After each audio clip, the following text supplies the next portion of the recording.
আজ আমরা শক্তি চট্টোপাধ্যায়ের লেখা খুব ছোট কি অসম্ভব একটা তাৎপর্যপূর্ণ কবিতা নিয়ে কথা বলবো। নাম দাঁড়াও। এর বার্তাটা খুব সহজ কিন্তু ভীষণ ইঙ্গিতপূর্ণ আর সব সময়ের জন্য সত্যি। চলো এর গভীরে ঢোকা যাক। এই আলোচনাটা শুরু করার আগে একটা ব্যাপার একটু ভাবা যাক। আমাদের জীবনে কি কখনো এমন সময় আসে যখন মনে হয় যে চারপাশে কেউ নেই, একদম একা? এই অনুভূতিটা যদি ধরতে পারি তাহলে আজকের কবিতাটার মূল ভাবটা বোঝা খুব সহজ হয়ে যাবে।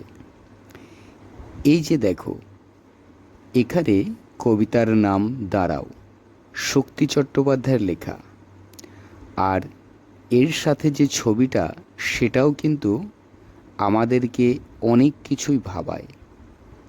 একজন মানুষ নিজেকে একদম গুটিয়ে নিয়েছে, সারা দুনিয়া থেকে নিজেকে আলাদা করে ফেলেছে। এই ছবিটা আসলে কবিতার মূল ভাবনাটার প্রতিচ্ছবি।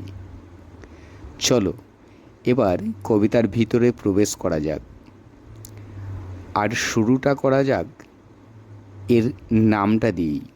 কারণ এই একটা মাত্র শব্দের ভিতরেই কিন্তু পুরো কবিতার দর্শনটা লুকিয়ে আছে। এটা শুধু একটা শব্দ নয়, এটা আসলে একটা জরুরি আদেশ। দাঁড়াও, এই শব্দটা কিন্তু বেশ কয়েকটা মানে হতে পারে। একটি বাংলার ক্রিয়াপদ যার অর্থ থামা, আরেকটি মানে হতে পারে অপেক্ষা করা বা পাশে থাকা। কবি এখানে সবগুলোর অর্থকেই যেন এক করে ফেলেছেন। তিনি আমাদের রোজকার দৌড়ঝাঁপ থামিয়ে অন্যের দিকে একটু মনোযোগ দিতে বলেছেন। এখন আসা যাক কবিতার একদম কেন্দ্রবিন্দুতে। কবিতার চারপাশের দুনিয়াকে ঠিক কীভাবে দেখছেন তিনি? সহজ করে একটা কঠিন সত্যকে আমাদের সামনে তুলে ধরেছেন। শুধু এই লাইনটাই একবার দেখো, মানুষ বড় কাঁদছে। এই কথাটা কিন্তু কবিতায় বারবার ঘুরে ফিরে আসে। এটা কোনো একজন মানুষের কথা নয়, এটা গোটা মানব জাতির কান্না। এই একটা লাইনের মধ্যেই পৃথিবীর সমস্ত একাকিত্ব, দুঃখ, কষ্ট যেন জমাট বেঁধে আছে। এই কান্নার জবাবে কবি কী বলেছেন? উত্তরটা ঠিক তার পরের লাইনে, তুমি মানুষ হয়ে পাশে থাকো। এটা কিন্তু সরাসরি একটা কাজের কথা।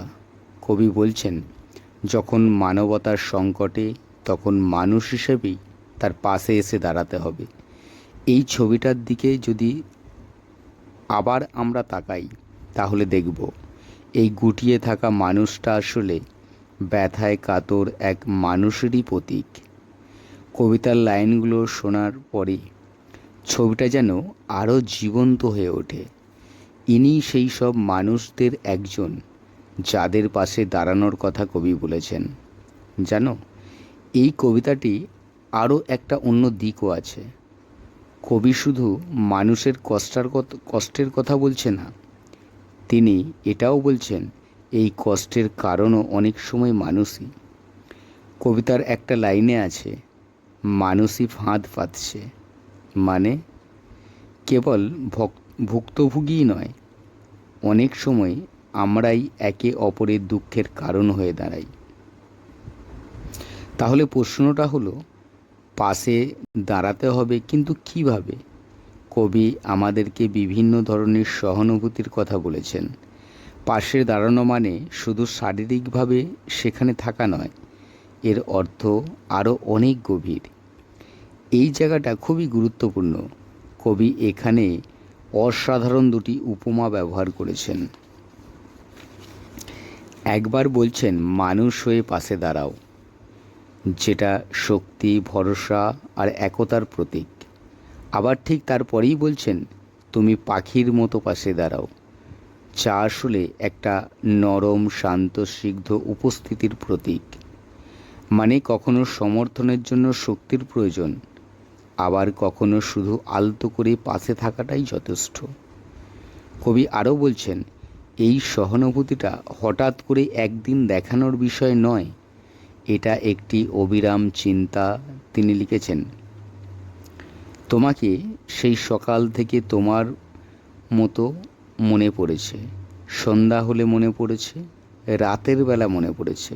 এর মানে হলো অন্যের কষ্টকে নিজের মনে করাটা একটা সারা দিনের, সারা জীবনের সাধনা। কবিতার একদম শেষে এসে কবি আমাদেরকে একটা চূড়ান্ত সমাধানের দিকে নিয়ে যান। এই পর্যায়ে এসে দাঁড়ানোর শব্দটা অর্থ আরও অনেক বড়, আরও অনেক গভীর হয়ে ওঠে। এটা আর শুধু একটা সাধারণ কাজ থাকে না, এটা একটা অন্য স্তরের যাত্রায় পরিণত হয়। কবিতার শেষের স্তবকে এই ধাপগুলো একবার দেখো, কি অসাধারণ একটা ক্রমপর্যায়।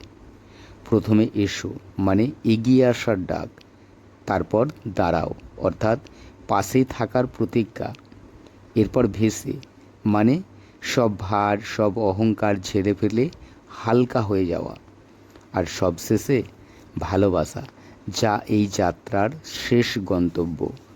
সুতরাং যেটা শুরু হয়েছিল একটি সহজ কাজ দিয়ে, কারো পাশে দাঁড়ানো, সেটা শেষ পর্যন্ত ভালোবাসায় গিয়ে রূপান্তরিত হচ্ছে।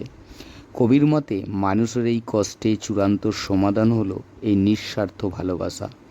এর চেয়ে বড় সমর্থন আর কিছুই হতে পারে না।